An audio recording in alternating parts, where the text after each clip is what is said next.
So good evening, everyone. We are a group of students from IM Coricode, and we are actually trying to understand the future of AI tools on education. Today, for this session, we decided to go with the topic of future of AI tools on not just education, but also training and coaching. And we have a diverse panel with industry experts who would probably try to give us a good idea about how we can touch the surface with the changing technology and how we can transform ourselves as the technology changes. So I would start by introducing our panelists. First up, we have Mr. Suman Rudra. He's a successful HR career for over 2+ decades and has been on many leadership roles. He has led on national and international level with experience of working in India, Singapore, Malaysia, Europe, and US. He's an engineering graduate from Bangalore University with MBA in HR from Delhi University. His area of expertise includes working on multi-country HR strategy, incubating business teams in Europe, Southeast Asia, and South America. He has a passion to identify and develop young HR professionals. He holds multiple certifications, including ICF Professional Coach. He has worked in reputed organizations like NTPC, HCL, Technology, IBM, NCR Corp, L&T, and Byju's. Welcome, sir. Thanks a lot, Soumya, for that introduction. Next on the panel, we have Shanti Sharma, who's the founder, coach, and facilitator at Grow with Satori. Shanti is an ICF certified PCC coach, certified mentor coach, certified learning and development coach, NLP practitioner, a transactional and analysis practitioner, and a seasoned learning professional with 26+ years of experience, out of which 23+ years have been dedicated to learning and development. Her experience ranges from end-to-end management of the L&D function to supporting organizational development initiative. Welcome, Shanti, on the panel. Pleasure to be here. Thank you. Up next, we have NBV Subbarao. He's a leader in education and edtech. He's an expert in fostering a growth mindset, self-belief, and self-regulation amongst K2 children and educators, as well as fostering environments that are more learning-centered than test-taking cultures. Subbarao is passionate about education, and his mission is to strengthen the self-learning of each student through classroom. He's highly sought after educator and mentor and is regularly involved in teaching mathematics.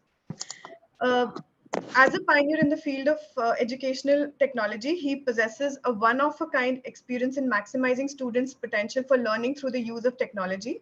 Through his practical and empowering talks, he helps student and educational organizations reach their learning outcomes. He furthermore research students' different ways of learning and enhances teachers' delivery.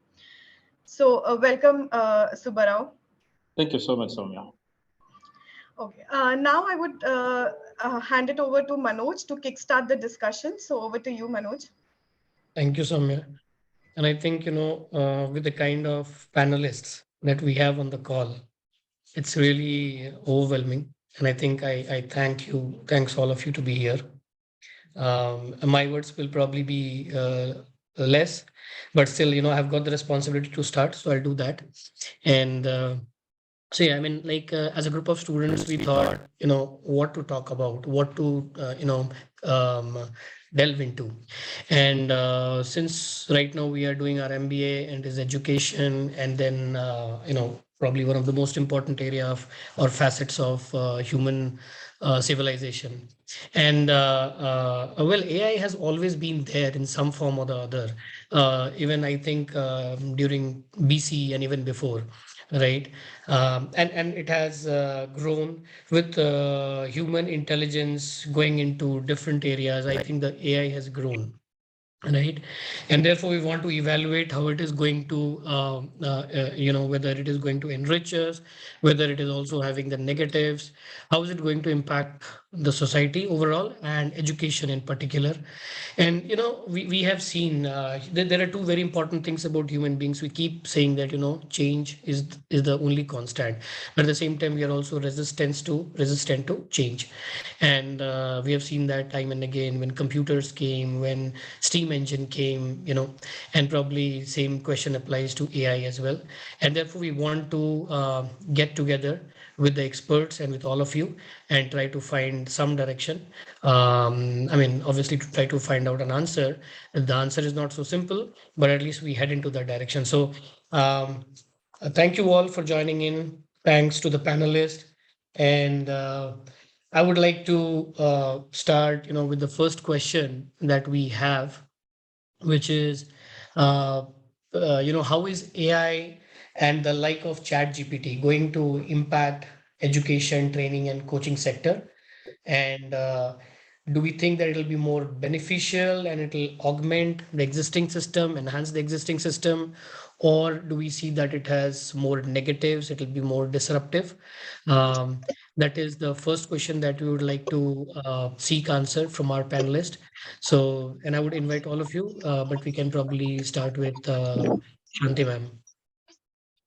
Thanks, Manoj. Lovely question. And I think you have already uh, touched upon the nerve. Any change that comes about is always met with resistance, whether it's going to help us, whether it is going to not help us, whether it is going to cause certain roadblocks or not. I think very similar, any AI tool will also cause all of these discussions. My personal view is that it is only going to enhance in all the fields, whether it is learning, training, education, coaching. Will there be roadblocks? The answer is absolutely yes. Do we have to fear the children will stop thinking and will find answers from ChatGPT and complete their homework? The answer is yes. Will the basics of, can I get into ChatGPT and get a few answers for maybe a content piece that I'm putting together? The answer is yes. But we have to be mindful that all of this is IP'd. It is ChatGPT cannot, or the likes, any AI tool cannot create its own content. It is only curating content from the various sources it has got. So as long as we're using it mindfully, I think we are in safe hands, and we are intelligent enough to create ChatGPT. We are also intelligent enough to know how to use ChatGPT. That's where I would stop. Okay, we would request Suman sir to add his thoughts. Yeah, thanks, Manoj. Well said, Shanti. I think it's a kind of a step in the right direction, the way you kind of position the AI changing our lives. What I would say is, friends, that see, we have seen technology impacting our lives in the last 2 to 3 decades.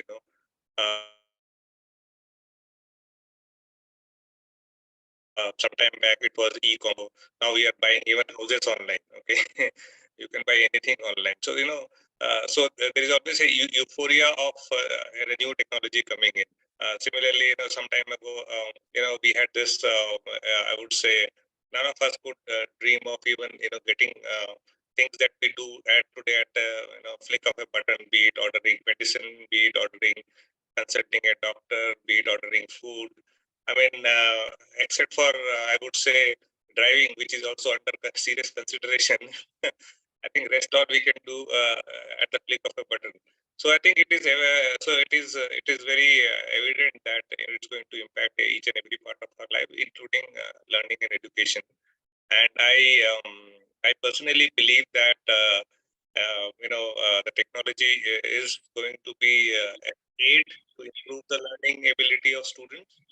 Because if you see, in fact, I would see the opportunity to impact is much bigger here. Because if you see the way learning and education has happened in the last 2 to 3 decades, it's largely the same.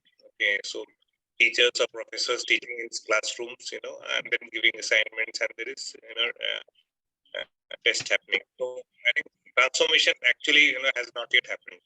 I think there is an opportunity to transform, and which is going to be win-win for both students, teachers, academics, and for everybody. So I am pretty hopeful.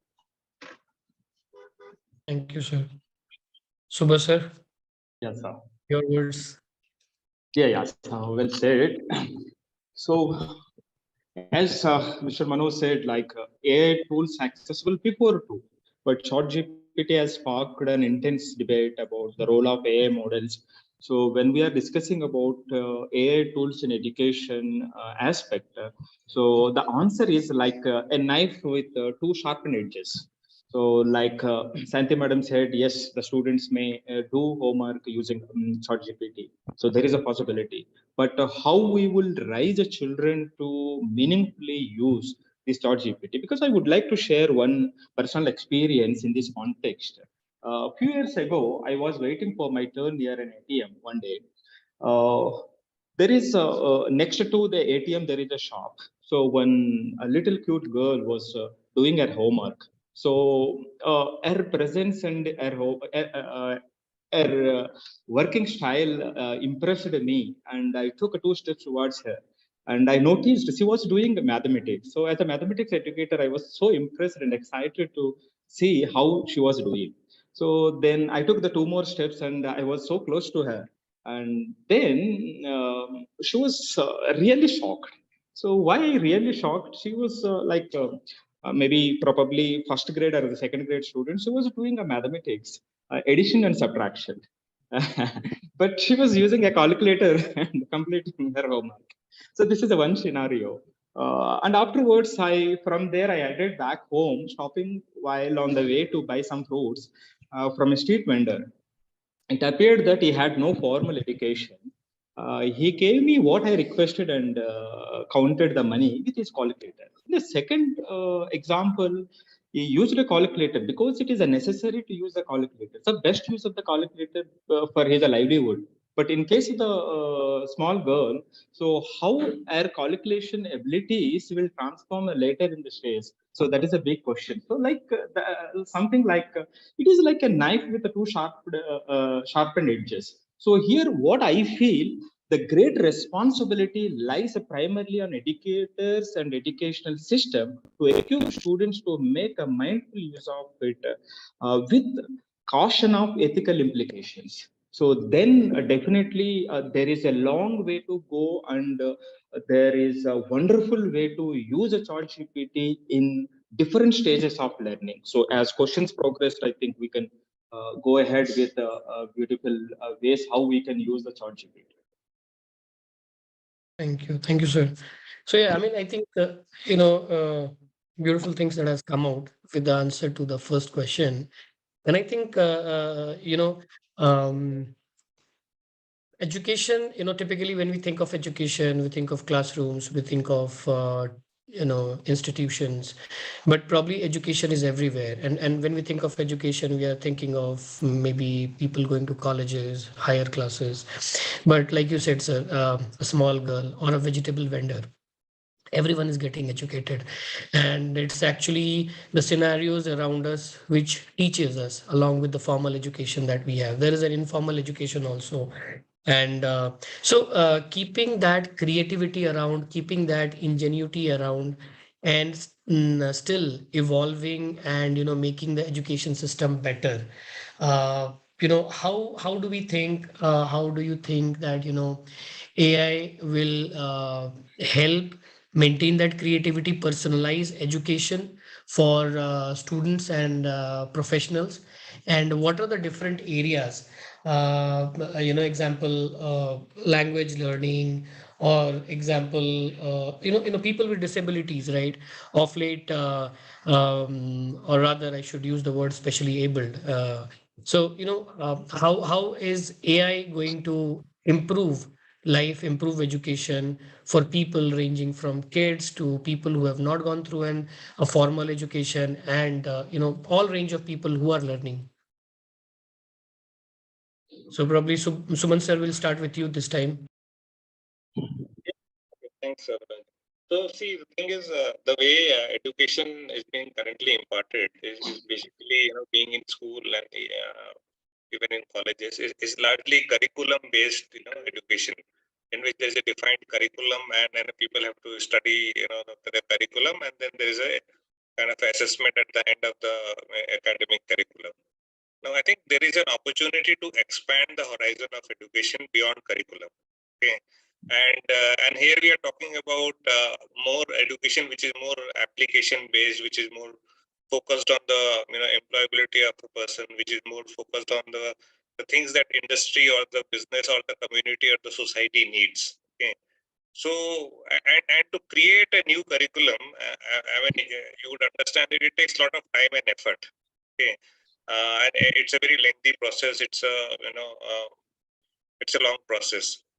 So I think there is an opportunity to use AI to speed up, the process of creating curriculums or creating courses as needed for the business. Okay, so for example, today, if a computer science student needs to be taught AI, okay, so getting a professor who is equipped in AI or a PhD in AI is totally very remote.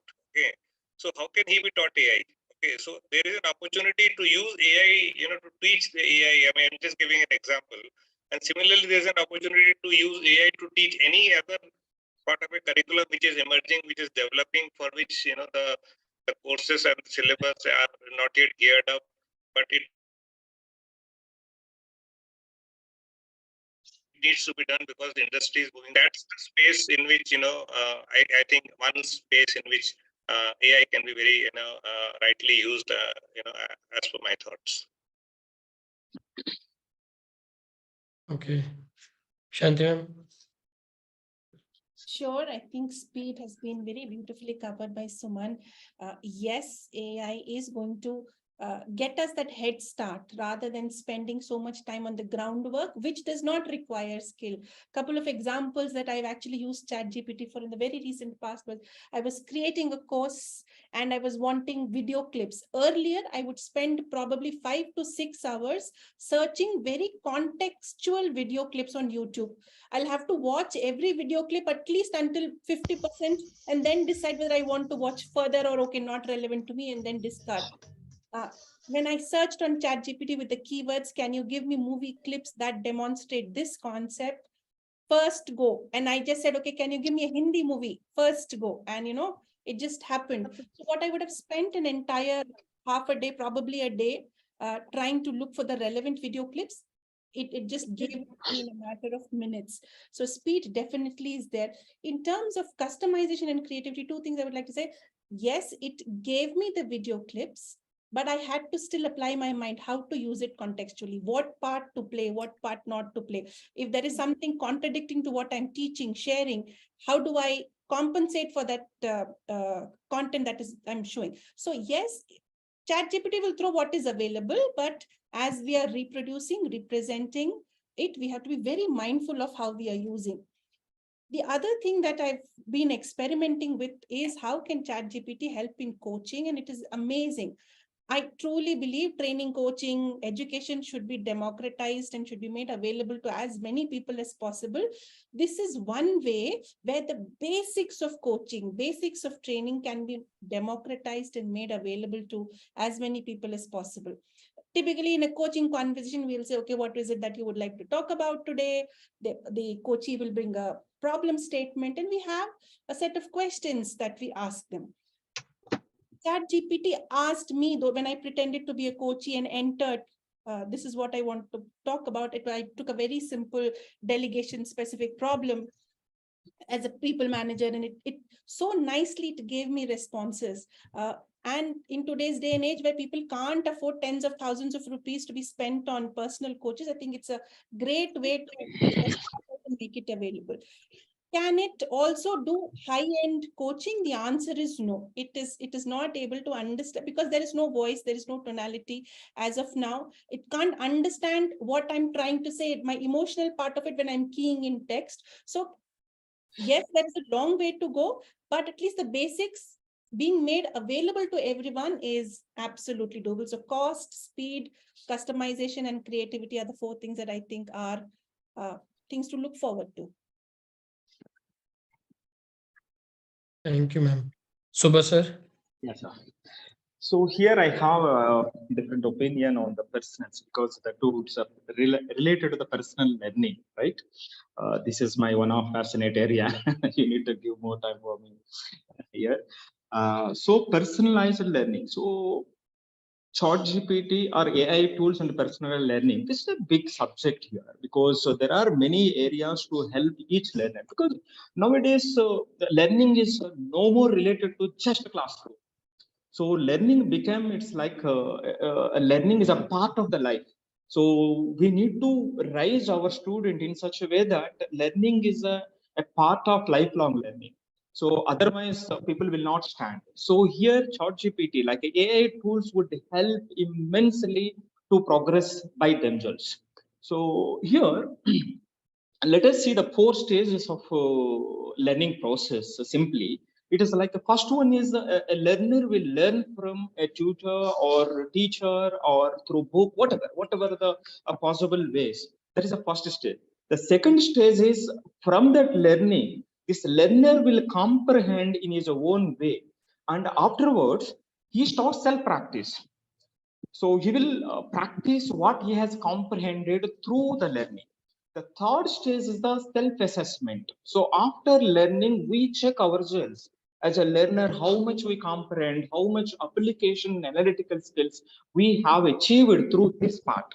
Now the fourth one is the evaluation. That may be self-evaluation or evaluation by the universities or by certification organization, whatever it might be. So these are the four basic stages. So here, these are the first two stages. One is the learning from tutor or teacher or through any source. Or the second part is the self-practice. These are the two areas where AI will help immensely, what I believe, in coming days. So nowadays it is just giving information. Maybe coming days, functional artificial intelligence or application artificial intelligence or analytical AI would also come into the picture, and it will help in the large number. So nowadays, as Santiman said, nowadays the problem is yesterday's problem was the data inaccessibility. Now today's problem is the overwhelming data. So then how do we get? So as ma'am said, after working 5 hours, we could not get, we will not satisfy what we have done this 5 hours. So, but whereas in a chat GPT now, so we would get a succinct information what you need when we ask correctly. So that is a one big advantage. So we can counter the problem like with overwhelming data. So we will get the necessary information with one click. So that is a one thing. The second one is the real problem in the learning nowadays is personalized learning. Many people, many organizations, the giant edtech companies, so the giant educational institutions will say personalized learning is a part of their process. But frankly speaking, it is a not nowhere it's a part of any organization as of now, except a few, because the student and teacher ratio, even anybody wants to make it, due to the student and teacher ratio, that personalized learning will not taking place because each student will cater 200 to 300 in our India. So how can a teacher will go and check each student's perspective on each and every point what they learn? So that is not at all possible. But definitely your ChatGPT or AI tools would help, would have an immense role to make it possible in coming days. So that is one big area I wish I dream to help my children using these AI tools in the coming days. So these are the few points regarding overwhelming data and how the ChatGPT will help, AI tools will help in a personal learning, provided the students are tried in the best way. Thank you, sir. So I think, yeah, great answer. And so, sir, I mean, like, you have been fostering, mindset. You have been in in this area of uh, innovation with respect to personalized learning and helping children, as well as grown up children, from KG to 12th and so on. So you have been in this area and you talked about personalized learning. And I believe in any kind of learning, personalized learning is a very essential and integrated part. We all do that day in, day out, whether it is small kids, whether it is we grown-ups. So personalized learning is there. And we have seen education evolve with things like, open book assessment coming up, and it is there in many of the universities. In India, it is also being accepted widely now. So similarly, I think from a personalized learning perspective, also, like you already said, that the like of ChatGPT has a great role to play. But still, given the fact that it may still not be of age, how much do we rely on tools like AI? So my question is it already mature, or is it going to play a big role and impact the existing assessment patterns, assessment systems that we have in place? And is it going to aid to things like open book exam? Is it going to be detrimental? Is it going to make life tough for academicians, for professors, for institutions? Or how do we utilize this going forward? So I'll start with you, Subha sir, this time, and then we'll go to other panelists. So I would say we would not say that it will detrimental the whole system. But I could say we need to take a precautionary steps. So new framework has to be taken into the system in order to use that challenges, in order to counter the challenges what we would get through ChatGPT. Uh, as we discussed, like a personal learning, so it gives a completely strong and gray areas of each student when we learn. So because the problem in learning process is any learning, initially it would be a discomfortable. So the that discomfort is normalized through the effect of instructor and information, or what we could say, the material what we have. Then the discomfort normalizer will make the learning to the next level. One secret here is in the learning process is once a student get a credit of its learning, credit of learning means a progress in his own learning. Anybody has noticed the progress in our own learning, so that process will take in place to the next level, So here already through ChatGPT, yet the problem is how we will train the students to effective use of this. So because always we are inclined to the comfort zone. So whenever instead of thinking with our own mind, so when the answer is with one click, so always most of the people inclined to. So this is a big challenge initially. When we counter the challenge, automatically the next step will take in place very easily, what I feel. So just we need a framework. It's not, it will not affect much. Thank you, sir. Shanti ma'am, over to you. That's a very interesting question. I've got kids who are schooling right now. I studied in CBSE where we had to rote learn all the formula before getting into the exam. And my son is studying in IGCSE. He doesn't learn any formula. He doesn't learn any constants, any values, because all of that is already given in the question paper. Smartness in how the student appears in the exam is how they are able to use the values, the data, the formula given to them. And it is all about application. The questions are not simple. You can't just study one chapter and answer. You have to combine concepts of multiple chapters to be able to answer. I think ChatGPT is going to aid. Yes, it can provide answers, but if the student is not sharp enough, intelligent enough to know how to use it, it is useless. It won't help the student. Are we already into open book exams? The answer is yes. In most corporates, real life scenarios are given here, go solve it. And when that go solve it happens, people are referring to people are referring to books, internet. All of the assessments in real life are open book. So my my feeling is that it is only going to help children really know how to use these tools in their daily life. And I truly believe, after seeing how my children are studying, that I don't use any of those formulas in life really. What I'm using today is practical use of a computer, practical use of a calculator. Had I started learning all of this tens of years earlier, I would have been much quicker. I'm still not as digitally savvy as my son. They are just 3 or 4 years into computers and they're already there. So yeah, I think it's just how to use it is what is going to change. open book is already there.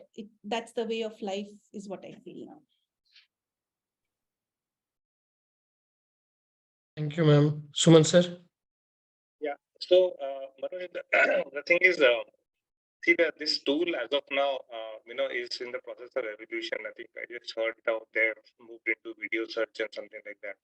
So it will take some time for tool to come up, in a way that it can be, I would say, safely and satisfactorily being used, as per, I would say, the academics requirement. I mean, today it is like so. Like for example, we had WhatsApp for us. Now after a few years, we have WhatsApp for business. Okay, so it's an evolved tool. Okay, and it has other features, but one has to pay for it. Okay, so hence ChatGPT is not going to be free. Okay, now they're giving the free version with just few features.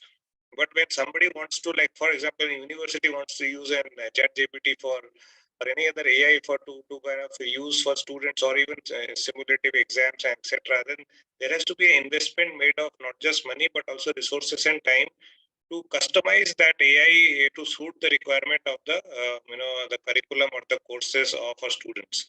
So it's not it's going to be an evolutionary phase in which this after this investment then it will come to a shape and form. After that it can be safely used for the students and with a proper learning outcome. Okay, so we are still in that experimental phase as of now. I think once we see certain, we will still have to see, I would say certain early takers of this tool in the academics. I still don't have, read about any university or any school, college have officially taken it, as a part of something that they want to experiment. They are doing it in their own personal capacity, etc. So it will take some time for any university institution to kind of get into it seriously and put their time and effort and to kind of customize that AI experience so that it can be used for the students. And it may be something like a course with an AI. So for example, suppose in an engineering you have an electronics design course. Okay, so then the course may be renamed as electronic design with AI. So something like that. So that's the way it has to emerge going forward. Or maybe in school it may be learning physics with AI. Okay, so it may be one course in addition to what we used to learn computer language. We started from C, C++, and then Unix and all that, and now into VB and VC and all that stuff. So it has to be introduced gradually into the curriculum in the experimental phase, and once people get adapt to it, then you can move into the next phase. Sure, sure. Thank you.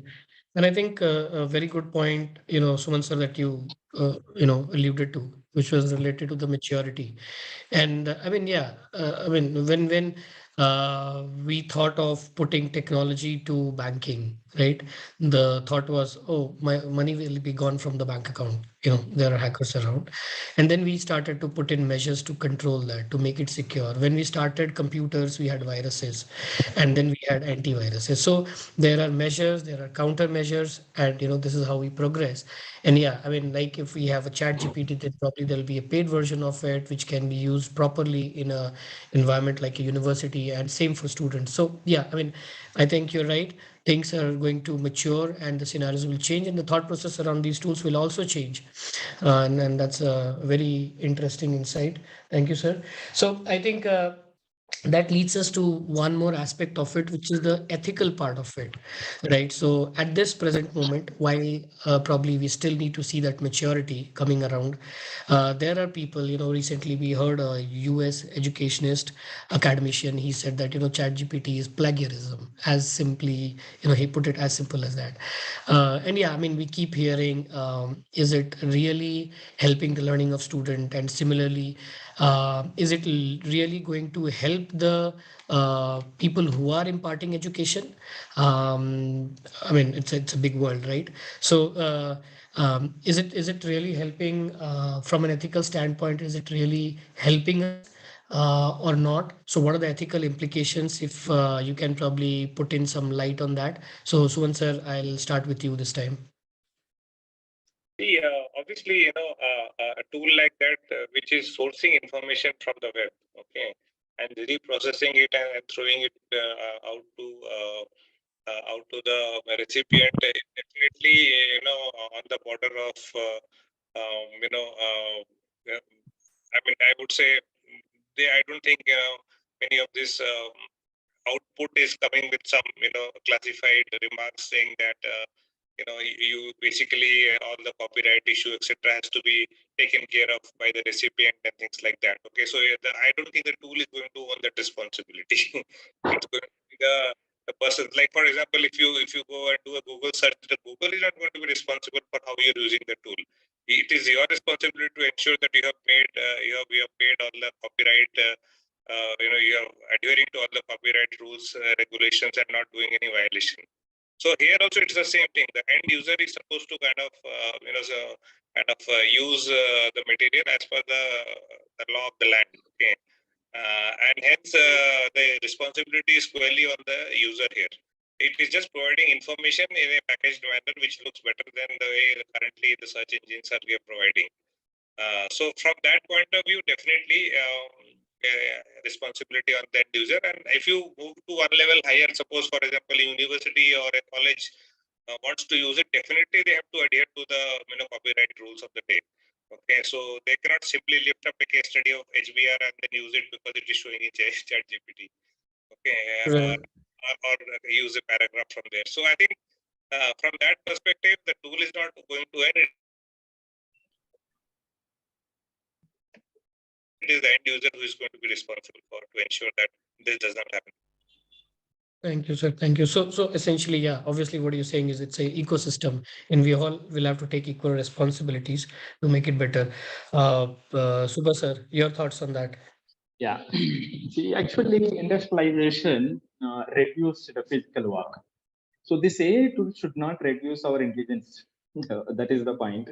So usually, when we get ethical implications of the AI, in student perspective, what could be happened? Initially, they would get a difficulty whatever they learn. Anybody, any learner. So there is an area. So their teachers, educators, and organizations should give empathetic measurements here to train the children, right, to best use of these tools. And so we should make a system in such a way that their learning process is giving a progress to them. So once they have noticed that progress, so all such things will get reduced. So this is what I could say about it. Ma'am, over to you. Yeah, I have 2 points. One, will tools, AI tools reduce human intelligence? I don't think that might happen. I'm sure when computers came into the picture, there was a huge ruckus around, okay, people will be jobless. What will people do? What will typists do? What will stenos do? They just evolved to doing different things. Then automation happened. Oh, because of automation, job layoffs will happen. This thing, nothing happened. We just, as humans, we just evolve and try doing bigger, more meaningful things than the mundane transactions. So my view is our intelligence will not diminish. It will only enhance. We will try and do bigger, better things. And those who don't adapt to that change will be eliminated, will be jobless. You can't help it. To answer the question that you asked, Manoj, around the ethics of it. If we have virus, we have antivirus. Yeah, we've got hackers, we have ethical hackers. So like Suman said, it is going to take a while for ChatGPT to evolve to a stage where it can be used efficiently. It will also take humans a while before they create all of these balances and checks. Even today, there are lots of platforms where you just put in content, copy and paste. It will tell you what percentage of IP copyright issues they are actually, where is it picked up from? And if it is beyond, I think 5 or 7%, even publishers will reject your work, etc. So the tools are there, but they also need to evolve now, because just by changing language and wording, can ChatGPT present you the same content, IP content? The answer today is yes. So how are these antiviruses, anti-hacking stuff, all of these put together, how are they going to evolve and mature in order to be able to catch all of these? And totally agree to Subharav also. It is, I think, how we teach our children, how we teach our youngsters, what is ethical? How are they really, is it their work? Have they applied their mind before presenting? Or they can, it's like, can they draw inspiration? Yes, absolutely. Can they lift and shift? That's not okay. How can we help them understand this part? I think if we do that, it'll be great. Thank you, ma'am. I have one last question from, so from my side, and then I will open it up for all the people who are here. We'll open up the floor for question. So, ma'am, I mean, you have been in this industry of training, coaching for so long, right? And and we talked about there are so many tools. There are still measures to be put in. It'll evolve. It'll keep evolving, right? In this dynamic ecosystem of AI-enabled tools and services, from an education standpoint, from a coaching standpoint, training standpoint, what are the limitations that we see, and how are we going to, work, taking all of that limitations into our stride? Because it is a very it is a education is a sector where we cannot probably take risk of experimenting too much, because end of the day we have to give information, facts, learnings to people all around us, so we have to be very careful of that fact. So what are the limitations that you see? How do we live with these limitations? It's like, COVID, and then we said, okay, COVID is a part of life, we start living with it, and AI is a part of our life. The inefficiencies of AI may be part of our life, but still, how do we live with that? We will learn to live with it, Manoj. Um, we will learn to live with it in a very, very smart way. The way we don't even know we are using AI in almost everything. All our phone apps are AI driven. You go on Amazon and look for a particular product. Amazon, your phones constantly listen to you. If I'm talking to my family member about a particular gadget or a tool, immediately YouTube or Facebook, they'll all start giving me the ads of the exact same product, different rates and all. It is eerie. Are we living with it? The answer is yes. Do we have those security measures put? I won't allow people to access my contacts. I won't allow people to access my phone data. Yes, we will do. But at some points in time, we have to allow, because we have to get things done. How do I answer this question? We will learn to use it smartly. It has Right. to evolve. Not only the tool, even humans have to evolve to learn how to use it. Yeah. I think you already answered that. Yeah. So, Suman sir, over to you for your insights. Can you just repeat the question? Yeah. So basically, I was asking, how do we learn to live with the limitations? I mean, it's evolving, it'll ever evolve, and there'll be limitations at any point of time, at any stage. But how do we learn to live with the limitation in the education sector, given that it is very critical? We cannot afford to probably give out wrong learnings, wrong lessons, wrong information and facts to students or teachers as well. So, how much do we depend on it? How do we live with the limitation? So I think I mean it's basically like a child kind of exploring a new toy that he has got. Okay, so the only thing is that play with the toy, but be aware that don't get into don't make an accident out of it. Okay, so I think that's the key learning, I would say. So I think everybody can play with the toy. Okay, the toy is available. But the thing is, don't make it so serious that you get into an accident, or you kind of make some critical decisions based on that. So I think we have to be just careful that this is one more input that we are getting. Like for example, today we I would say go and read reviews for even ordering one food item. Okay.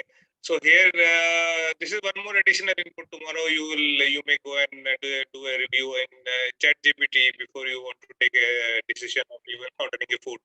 Okay, but ultimately you are going to use your own mind or your own analysis to kind of do it. I mean, it's your own self-belief that how much to go with what is being said and how much to trust and how much is my instinct which is saying. So ultimately your instinct will prevail, but this is input, and over a period of time develop in this input also. So like for example, some other people would be reviewing and saying that this tool has actually helped in doing so many this kind of a search or this kind of information. So then the trust is factor is going to be coming more, and then you are going to trust more. So as of now, it's going to be one more tool to kind of help you, aid you in some decision that you're going to take. Thank you, sir. And last but not the least, Subha sir, your thoughts on this one? Yeah. So, Mr. Manoj, this is one of the great question what I feel among our question list. Because the first one is the limitations. First, we must now go to the limitations while we are using it. I could say first one is authenticity of the data, whatever the data at present we are getting it. So recently, I tested our ChatGPT accuracy at the application analytical levels using mathematics, as I am expert in it. What I came to know, it makes mistakes at the application level in the same way that people do. So as it is at the initial level, okay. So as time progress, definitely it will get rectified. So we should not blindly use it. So here we need to raise our students in such a way that they should not solely, without logical reasoning, depend on this. So this would unquestionably be detrimental to their cognitive development. So this is the one important thing. At the same time, as madam said, unknowingly we have been living with AI, so with the different tools. So here, without logical reasoning by the user, definitely it will give the difficulties to us. So that's why, and at the same time, the one big caution is it will be a challenge to the cognitive development of our children if we are not trying our children in a right way. So that's what I could say regarding this. Thank you. Thank you so much, sir. And I think, it has been wonderful hearing from all three of you. Now the floor is open for question, and I see, the first one coming from our colleague Arun. So Arun, go ahead with your question. Thank you so much to all the panelists. Your answers were great. In school, right, my favorite subject was history. It was not because of the subject, it was because of the teacher. And I have some of my friends who've become doctors now, not because they love biology, because they love the teacher who was teaching the subject. Right. So I want to know more from you guys as to how we can increase this engagement between the teacher and the students. I heard Subbarao sir saying about analytics, right? Can we have real-time analytics in class? Can the teacher know how much are the students responding, reacting to what is being taught in class? How can they increase the engagement? So if you could throw some more light on how we can increase the engagement, and how will the teachers know how effective what they're teaching in classes? Yeah, it's a great question, Arun. Yeah, so the problem in education industry is the assessment tools. So the assessment of the teachers' effectiveness, right? Students' learning. It's not just based on marks, what we could say. So it is just for the certification or something. In my experience, what I have made the 4 points. Like I could say like E, C, G, E. So E stands for the explanation. Irrespective of the teacher, first explanation of the teacher would impact the student. When you see some teachers are not good, they are not disciplined, but their explanation and their involvement in the teaching is great, then students definitely will be fan of that particular teacher. So that's why I kept the explanation as the first point. The second one is when your explanation is right or explanation is great, the students are ready to move towards you. So then the teacher should show care. So the care about the children. So even they do mistakes initially, the care what the teacher will show will attract them to the next level. So once the care is taken, the student really walk towards the teacher. So when student walk towards the teacher, then student is ready to listen the teacher what he says. Then I will say guidance. So the guidance of the teacher should be accurate, and it should be after to the student. The fourth point is the encouragement. Even you give guidance because of your influence, students started is a learning. But learning curve is not a linear curve. It is like a curve which have up and downs, right? That is a reality. So people, we train our children in such a way that you don't get any difficulty, just you go like this. No, that is against the nature. So even with your guidance, there would be a lot of difficulties the student has to go through. So there we need encouragement. So this is the last one is the encouragement. So what I could say, ECGE. So when we follow, that could be it's ultimately a different classroom. It's not just a wall. It's like a whole world will be in the classroom.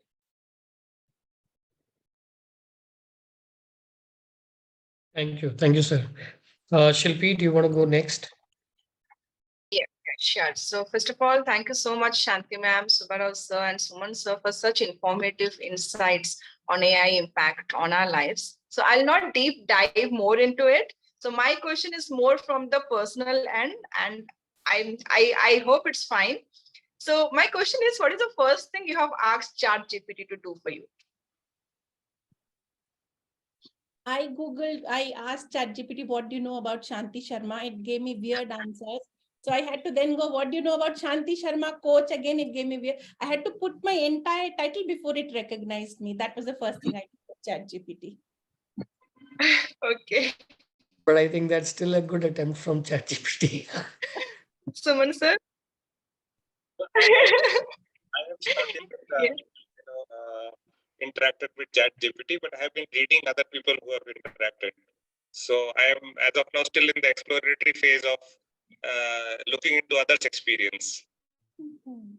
Okay, but sir, you have to tell us, inform us offline once you started, interacted with ChatGPT. What is the first thing you are going to ask? Yeah, sure. Yeah, thank you. Subbarao sir. So just maybe I started with as a mathematics professor, just a question and answer. So check the it's a reliability. But have you got the right answer? Yes, obviously at a certain level we are getting the right answer. So when are you satisfied? sorry, Are you satisfied the way ChatGPT actually answered your question? voice is breaking. Could you repeat? Sorry, I was just asking, are you satisfied the way ChatGPT actually answered your question? Yes. Okay. Yes. Yeah, Shilpi, I'd want to add there is an AI called Krishna.ai. If you okay, ma'am. the question, it will respond back as if Krishna is responding to Arjun. Wow. Pick up messages from Gita and it'll address you as, hey Parth, dear Arjun. Wow. But the message behind is so relevant. And if you've read Gita, you will know exactly, how they're pulling out management lessons from it, and it's sharing. Wonderful thing it's doing. Wow. I'm going to try it, ma'am. Right. Yeah, sure. Copyright, that's public information. Okay.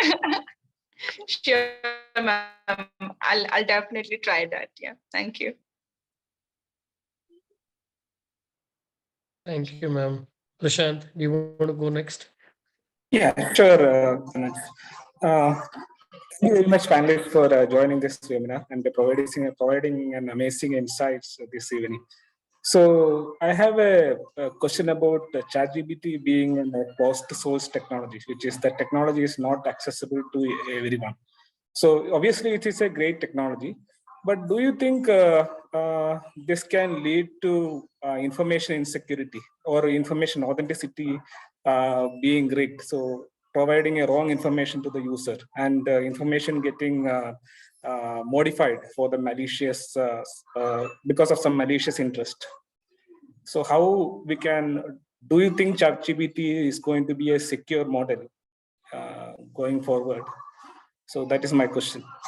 No, it is not secure. It, as Manoj was alluding that somebody said it is. Yeah. What did you say, Manoj? That it is all picked up information, and which is the truth. It is currently sourcing information from across the internet wherever it can find relevant, and it is presenting it to you in a very nice way. It is not like a Google search with 115 links, but rather concised in one particular write-up. It is giving you all the information, but it is IP'd content. Can we actually, Google is also IP. When you Google a particular keyword, whatever information you get, not necessarily it is all free. Yeah, but we still use it, refer to it. ChatGPT should be used exactly like that, but it just helps you save time, effort, and money. To answer your question, the free version of ChatGPT exists. People can use it, but it does not have all the functionality of a paid version yet. A colleague of mine has purchased the paid version, and it has, you can talk to ChatGPT, you can send it images, and it converses through images. It is very elaborate in the paid version, but it is still in beta. So we have to wait and see what it can do. Thank you, ma'am. Actually, my question really was about the information that is provided by the ChatGPT. So how can we trust that information that is provided by the ChatGPT? You have to verify. It is learning from humans only. It is learning from us what we are putting on Wikipedia. Wikipedia has wrong information. It is picking up from there. So you can't trust it. You have to validate the authenticity before you pass it on, move it forward. Right. So essentially, sorry, yeah, please go ahead, sir. With ChatGPT information you get, please read through the disclaimer lines. Wow. Yeah, and I think that is very right, because end of the day, whatever we are doing, even when we are learning from classroom, I think we need to apply our knowledge, our understanding, and then take it ahead. So, ma'am and sirs, if you have some more time, then probably we can ask one more question. Otherwise, okay. So this is last question from my side, which is obviously with the boom in AI, there's also a boom in business, right? Which means that every product that is coming up in the market, it's AI enabled, or at least people are trying to claim. So as at least in the education sector or in the training sector, coaching sector, how do people, how do teachers, how do coaching centers, how do institutions rely on this product when someone is claiming, I have a great product for you. I have a great AI product which can help education, which can help boost education. Uh, how do institutions rely on this product? How do they assess? Like we've been doing all these ages, trial and error, look at feedback. If I've learned something that it hasn't worked, it is my responsibility to let everybody know that something didn't work. Likewise, if something worked, again, it is my responsibility to let my peers, my industry fellow mates know that this worked and it works wonderfully well, and we'll build that knowledge together. I can't think of any other way. Subarao, Suman. Yes, I agree with you, ma'am. So actually, I would like to share my experience, like examination platform. So I checked many examination platforms around 12 to 12, 10 to 12 examination platforms. Everybody will say, I have 5 lakhs question bank, you utilize, you get this or that. So as we are experts, when we ask a few questions, so to check the level of the questions and how it would help us. So obviously, sorry to say, even no exam platform come to that certain level. So that's why, as mom said, we need to check, then only we need to introduce it. Okay, thank you. And one last question from our team member, Nagendra, and then we'll call it a webinar. Hello. Am I audible to? Yes, Nagendra, please. Yeah, my question is that the kind of ChatGPT, any large language model, it is very nascent stage. It gives only kind of like textual information, not the kind of like information about the video data sets from that extraction or any kind of image much data sets. Even tabular data sets also has some issues because of the unstructured data sets. So, but still people giving a lot of hype the technology itself. So what is your viewpoint on that? Even I'm using the ChatGPT in my robot. I come from the robotic company, and that is having conversational AI model. In our chatbot, it is there, but still I'm not much convinced this much high technology requires its maturity level. So that's my question is. So I could see, as of now, ChatGPT is giving a succinct information to us. It's like when we Google it, you will get a lot of information. So the simplicity of the information as of now in the free version. As Antimam said, in a paid version, it is in the beta form.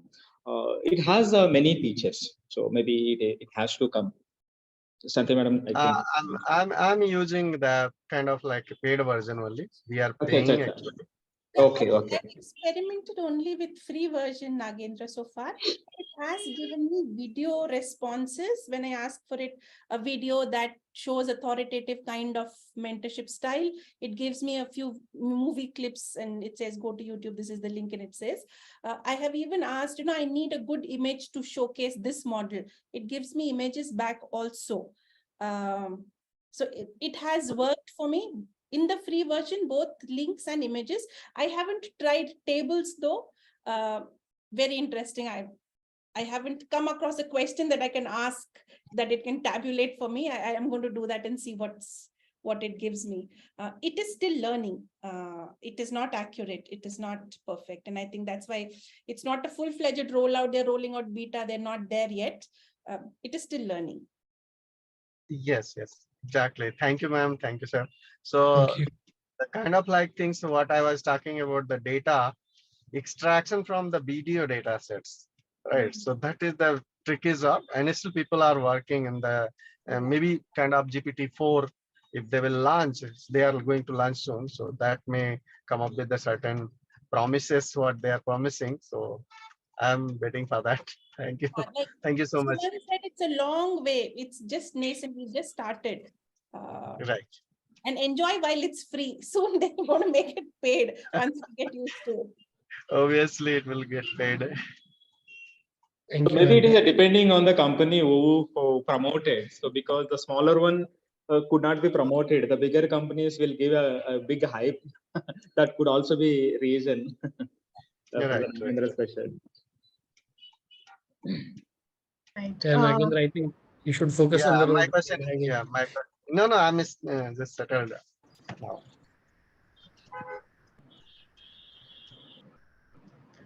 All right. Thank you, Nagendra. Thank you. Thanks, all of you. Over to you, Soumya, for the concluding remarks here. Yeah, thank you. Thank you so much. I would actually take this opportunity to thank all our lovely audience and everybody for, staying for the session and making this session so much more interactive. Thanks to all the panelists for this invigorating discussion, and of course to Manoj for having this engaging discussion. It was really very enlightening, and I myself have a lot of takeaways from the discussion. I'll be taking away that we as humans have developed these AI tools, so we as humans can see how we can ethically use it as well. And the trick lies not in whether we should be scared of using it or worry of using it, but rather the trick is to see how ethically and how ethically we can use it, and how we apply our moral compass while we are taking help of ChatGPT for our day-to-day life. If it is aiding us, it can also be dangerous, so we have to use that. So thank you so much, everyone. Thanks a lot for the session, and hopefully we'll see you next time for some other informative session. Thank you so much, ma'am. Thank you so much, sir. Thank you. Thanks, everyone. Have a great evening. Bye-bye. Thank you. Thank you. Thank you. Thank you so much.